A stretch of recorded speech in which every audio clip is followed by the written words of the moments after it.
지금 비트코인 시장의 한가운데에는 아주 흥미로운, 어쩌면 좀 이상한 수수께끼가 하나 있습니다. 오늘 이 자료를 통해 그 미스터리를 한번 제대로 파헤쳐 보겠습니다. 자, 바로 시작하죠.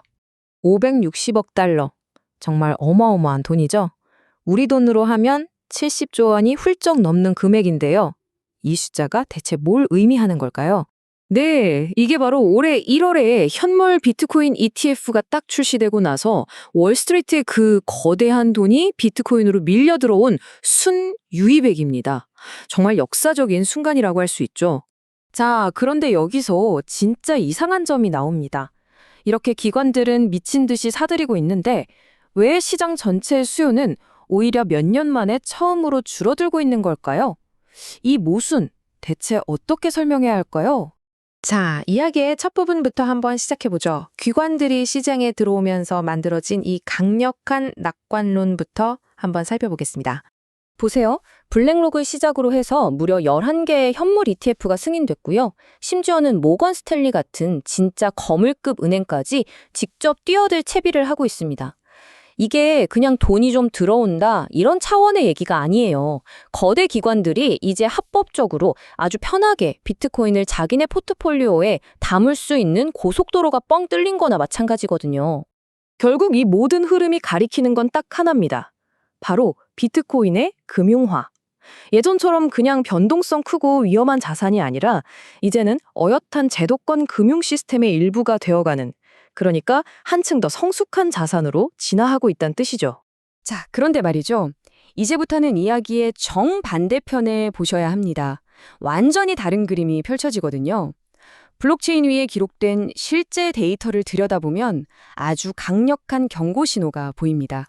이 표를 보시면 이 충돌이 한눈에 들어옵니다. 지난 한 달 동안 기관들은 9만 4천 개나 되는 비트코인을 사들였어요. 그런데 시장 전체로 보면 오히려 6만 3천 개가 순유출됐습니다. 자, 그럼 질문은 아주 간단해지죠. 기관들이 이렇게나 쓸어담고 있는데 대체 누가 이것보다 훨씬 더 많이 팔아치우고 있는 걸까요? 그 범인은 바로 고래들이었습니다. 오랫동안 엄청난 양의 비트코인을 쥐고 있던 큰 손들이죠. 이 차트 좀 보세요. 정말 충격적입니다. 불과 18개월 전만 해도 연간 20만 개를 더 사모으던 사람들이 지금은 정반대로 연간 18만 8천 개를 시장에 내다 팔고 있어요. 최대 매수 세력이 최대 매도 세력으로 돌아선 겁니다. 마치 예전 같은 폭발적인 성장은 이제 끝났다고 판단하고 수익을 실현하려는 것처럼 말이죠. 약세 신호는 여기서 그치지 않습니다. 예를 들어 코인베이스 프리미엄 지수라는 게 있는데요. 이게 계속 마이너스라는 건 미국 기관들의 매수세가 시장 가격을 밀어올릴 만큼 강하지 않다는 뜻이거든요. 게다가 시장 참여자들의 심리를 보여주는 공포 탐욕 지수는 여전히 극도의 공포 상태에 머물러 있고요. 그러니까 핵심은 이겁니다. 월스트리트의 돈은 분명히 들어오고 있는데 그게 시장 전체의 분위기를 바꾸지는 못하고 있다는 거죠. 그렇다면 이 충돌, 이 모순적인 상황을 우리는 어떻게 봐야 할까요? 시장이 혼란에 빠진 걸까요? 아니요. 그렇게 보기보다는 시장의 체질 자체가 바뀌는 일종의 과도기를 겪고 있다고 보는 게 더 정확합니다. 이걸 이해하려면 수학 체감의 법칙이라는 개념을 좀 알아야 하는데요. 어려운 얘기는 아니고요. 간단히 말해 비트코인 시장의 덩치가 커지면 커질수록, 즉 자산이 성숙해질수록 예전처럼 막 몇십 배씩 오르는 폭발적인 수익을 내기는 점점 더 힘들어진다는 원리입니다. 어쩌면 고래들은 바로 이걸 보고 움직이는 걸지도 모릅니다. 이 타임라인을 보시면 수학 체감의 법칙이 비트코인 시장에서 실제로 어떻게 나타났는지 명확하게 보입니다. 보세요. 38배, 16배, 3배, 그리고 이제는 2배 미만이 될 거라는 예측까지.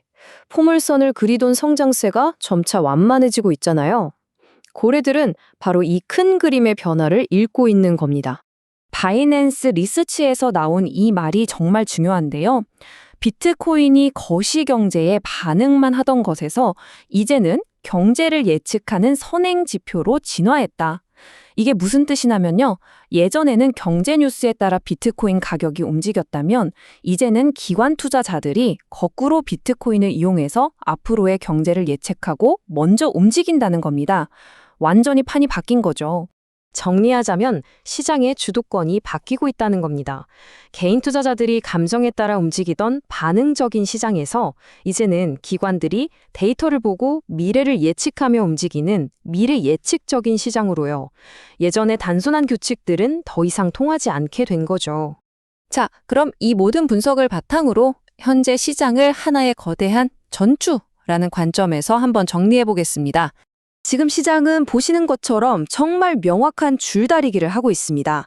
한쪽에서는 월스트리트 ETF 투자자들이 끊임없이 사자고 외치면서 줄을 당기고 있고요.